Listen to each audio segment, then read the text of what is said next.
Hi guys, welcome back to the course.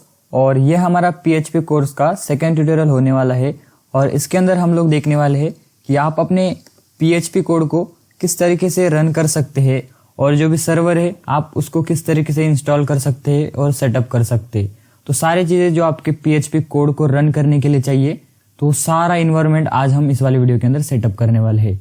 तो सबसे पहले हमें इंस्टॉल करना होता है PHP, फिर उसके बाद हमें डेटाबेस इंस्टॉल करना होता है जो है MySQL के अलावा भी कई तरीके के डेटाबेस यूज कर सकते हैं, जैसे MariaDB, Oracle, MSS और भी कई तरीके के डेटाबेसेस होते हैं। ये PHP जो है वो सारे डेटाबेसेस को सपोर्ट करती है लगभग। पर यहाँ पे सवाल ये भी आता है कि हम लोग MySQL ही क्यों यूज करते हैं। तो MySQL जो है ना वो PHP के साथ काफी कंपेटेबल है और इसकी जो परफॉर्मेंस है, अगर हम मेन परफॉर्मेंस को देखते हैं जब हम डेटाबेस पे काम करते हैं, तो इसकी जो परफॉर्मेंस है वो बाकी के कंपेयर में काफी फास्ट है। तभी जो डेवलपर है PHP के साथ MySQL ही यूज करते हैं। और फिर इसके साथ हमें थर्ड चीज चाहिए होती है, वो है सर्वर। और यहाँ पे हम लोग यूज करने वाले हैं अपाची सर्वर। वर्ल्ड में मैक्सिमम PHP के साथ अपाची सर्वर ही चलता है। अब अगर हम इन तीनों सॉफ्टवेयर को इंस्टॉल करना चाहते हैं तो हमें इन तीनों की वेबसाइट ओपन करनी पड़ेगी, वहां से तीनों को डाउनलोड करना पड़ेगा सेपरेटली और इन तीनों को इंस्टॉल करना पड़ेगा एंड देन फिर हमें इन तीनों को भी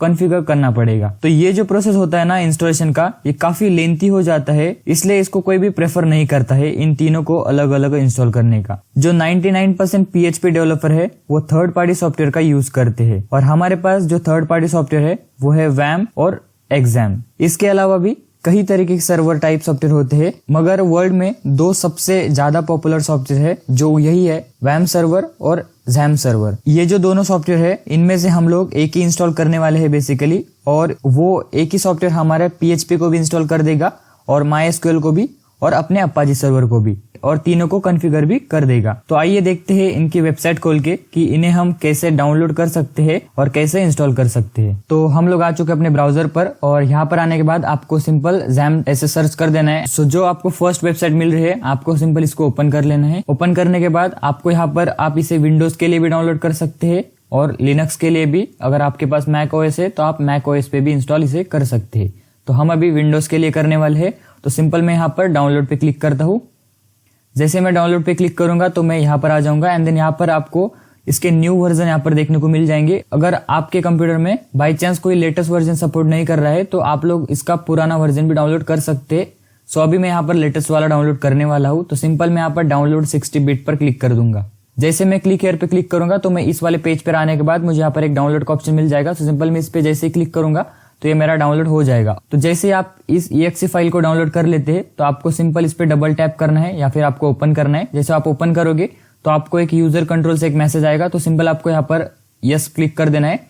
जैसे यस क्लिक करते हो तो आपको एक विंडोज का सिक्योरिटी अलर्ट भी आएगा, तो बस आपको सिंपल यहाँ पर अलाउ एक्सेस कर देना है। ओके, एक आपको वार्निंग भी मिलता है, तो आपको क्या करना है, सिंपल ओके क्लिक करना है एंड इसको इग्नोर कर आपको छोड़ देना है। ठीक है, तो जैसे आप इस सेटअप इंटरफेस पर आते हो तो आपको करना है यहाँ पर नेक्स्ट पर क्लिक एंड नेक्स्ट पर क्लिक करने के बाद आपको यहाँ पर सेलेक्ट कंपोनेंट्स दिख रहा होगा। तो चाहो तो आप यहाँ से इन सभी चीजों को डिसेलेक्ट भी कर सकते हो, क्योंकि हमारे लिए तो अभी फिलहाल सर्वर एंड PHP ही हमें चाहिए।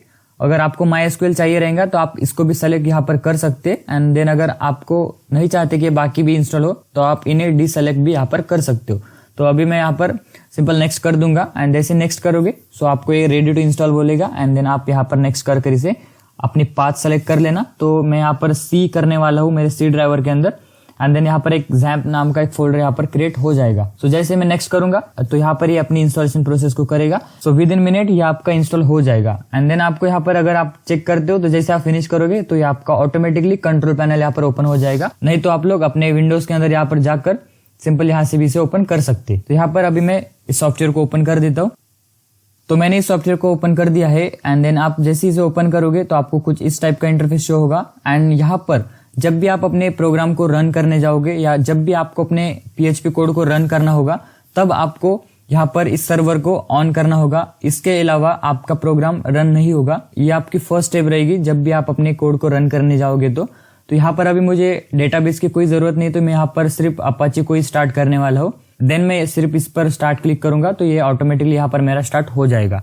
जैसे आप अपने अपाची सर्वर को स्टार्ट करते हो तो आपको आ जाना है अपने लोकल डिस्क C में, जहां पर भी आपका वो फोल्डर बना होगा XAMPP नाम से, तो वहां पर आपको आ जाना है और आने के बाद आपको कुछ इस टाइप का डायरेक्टरी स्ट्रक्चर मिलेगा। सो आपको सिंपल यहाँ पर क्या करना है, ये जो HD docs नाम का एक फोल्डर है, तो यहाँ पर आना है।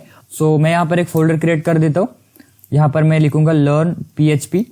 सिंपल यहाँ पर मैं एक लर्न PHP नाम से एक फोल्डर बना दिया हूँ, और जो भी हम प्रोग्राम्स यहाँ पर लिखने वाले हैं वो हम लर्न PHP फोल्डर के अंदर यहाँ पर उन्हें स्टोर करने वाले हैं। आप चाहो तो कोई भी फोल्डर दे सकते हो, बट लेकिन आपको जो अपने प्रोग्राम्स है वो आपको HD docs एक फोल्डर के अंदर ही आपको सेव करने हैं, देन आप उसे इजीली एक्सेस कर सकते हो। तो यहाँ पर मैं अपने सारे प्रोग्राम्स को सेव करूंगा एंड इसको वहां पर रन करूंगा। तो अभी हम लोग देखेंगे कि हम लोग इस प्रोग्राम को रन कैसे कर सकते हैं। तो अभी यहाँ पर मैंने एक डेमो के लिए एक प्रोग्राम फाइल क्रिएट की हुई है। तो यहाँ पर मैंने एक डेमो के लिए एक प्रोग्राम क्रिएट किया हुआ है। तो अभी मैं इसको रन करने वाला हूँ। तो सिंपल आपको क्या करना है, अपने कोई भी एक ब्राउजर के ऊपर आ जाना है। तो अभी मैं क्रोम ब्राउजर यूज कर रहा हूँ, तो मैं क्रोम पे आ जाता हूँ। तो जैसे आप अपने क्रोम ब्राउजर में आओगे, आपको सिंपल यहाँ पर टाइप करना है local host and local host, और आपने जो भी फोल्डर वहां पर दिया है वो आपको सिंपल यहाँ पर टाइप कर देना है। तो मैंने लर्न PHP दिया था, तो मैं सिंपल लर्न PHP जैसे ही करूंगा तो मैं मेरे लर्न PHP फोल्डर के अंदर यहाँ पर आ जाऊंगा। तो आप यहाँ पर देख सकते हो कि मैं उस वाले डायरेक्टरी स्ट्रक्चर के अंदर आ चुका हूँ। और जब मैंने वहां पर एक लर्न PHP नाम का फोल्डर बनाया था, जिसमें जो PHP नाम से एक प्रोग्राम से होता, वो मुझे यहाँ पर भी दिख रहा है।